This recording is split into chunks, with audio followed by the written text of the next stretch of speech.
প্রিয় শিক্ষার্থীবৃন্দ, আসসালামু আলাইকুম। আশা করি সবাই অনেক ভালো আছো।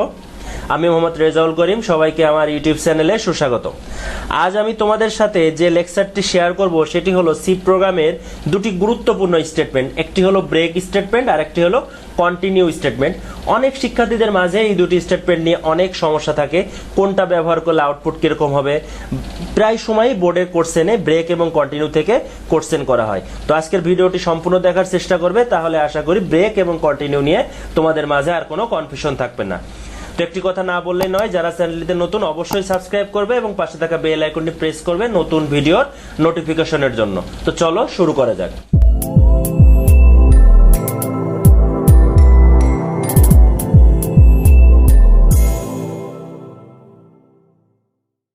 সর্বপ্রথম আমাদের কম্পাইলারের মাধ্যমে এটিকে রান করতে হবে। তো আমরা কম্পাইলারটি ওপেন করলাম, কোড ব্লক। এখানে আমরা প্রোগ্রামটি লিখব। সর্বপ্রথম ইন্টিজার ভ্যালু নিলাম i এবং আরেকটা ভ্যালু নিলাম n, যার মান দিলাম 10। এবার আমরা এর ভিতরে একটা ফর লুপ চালাবো। ফর i সমান 1 এবং iটা আমাদের n সমান যাবে, অর্থাৎ 10 পর্যন্ত যাবে। তো iটা প্রতিবার প্লাস হতে হতে যাবে, অর্থাৎ 1 করে বাড়তে বাড়তে যাবে। এবার এর ভিতরে এসে আমি একটা কন্ডিশন লাগালাম, ইফ i সমান 6। এখানে আমি ব্রেক স্টেটমেন্টটি দিব। খেয়াল করো, ব্রেক স্টেটমেন্টটি দিলাম।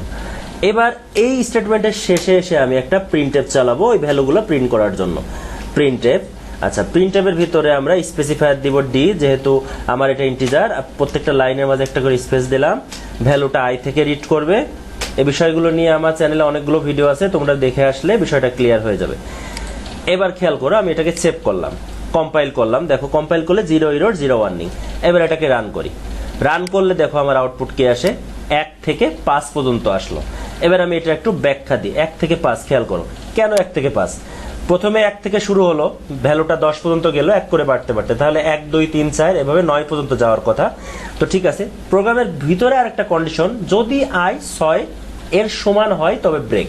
যখন এটা 6 পেয়েছে তখন আর প্রিন্ট হয় নাই, এই কারণে 1 2 3 4 5 পর্যন্ত প্রিন্ট হয়েছে। এবার যদি আমি এখানে এই ব্রেকের জায়গায় আমি কন্টিনিউটা দিই, তাহলে কি হবে খেয়াল করো, CONTINUE।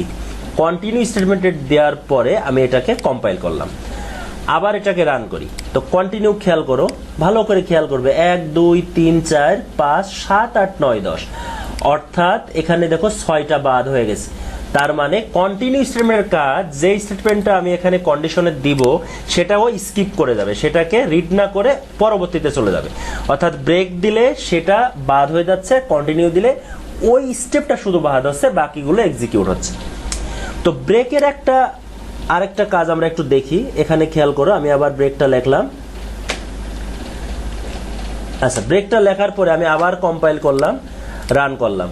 তো এখানে দেখো আগের মতো 1 থেকে 5 আসলো, কিন্তু এবার আমি এই ব্রেকটা কেটে নিয়ে আমি এই প্রিন্টএফের পরে ব্রেকটা আমি লাগিয়ে দিলাম।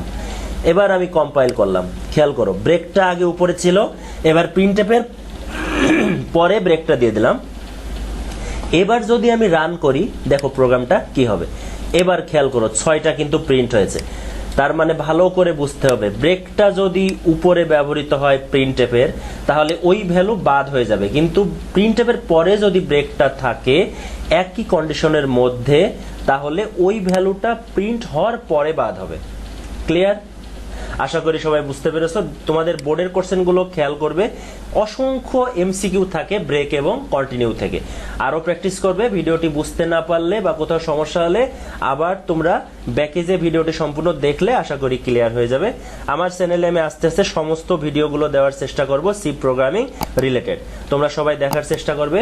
সবাই ভালো থেকো। আল্লাহ হাফেজ।